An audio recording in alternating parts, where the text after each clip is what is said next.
Sending emails to invalid or low-quality addresses can hurt deliverability.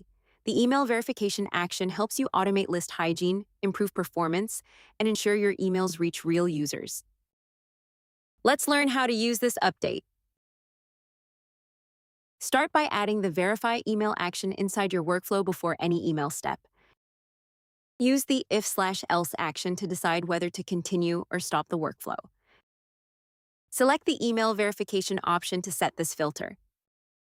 Choose true for verified emails or false to include unverified emails. Then click Save Action and continue setting your workflow.